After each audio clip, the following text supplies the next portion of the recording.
রাব্বুল আলামিনের কাছে সাহায্য চাই, তিনি যেন দয়া করে আমাদের জন্য সিরাতুল মুস্তাকিম সহজ করে দেন।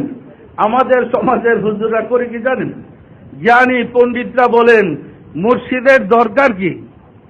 কোরআন হাদিস পর্যন্ত চলবো, কোরআন হাদিসই তো আমাকে চালাবে। আচ্ছা, কোরআন হাদিস মানুষকে চালাইতে পারে? তাহলে মাস্টারের দরকার কি? স্কুলে ভর্তির দরকার কি? আর ডেলি ডেলি স্কুলে দৌড় পাড়ার দরকার কি? বই কিনা বাসায় পড়লেই তো পারেন। সব বিদ্যা শিক্ষার জন্য শিক্ষকের দরকার, শুধু কেবল আল্লাহরে পাওয়ার জন্য কোনো শিক্ষকের দরকার নাই। তাহলে মানুষ হেদায়েতটা পাবে কিভাবে? তাহলে সৃষ্টির শুরু থেকে আদম থেকে অসংখ্য নবী আল্লাহ পাঠালেন, আল্লাহ কি ভুল করলেন?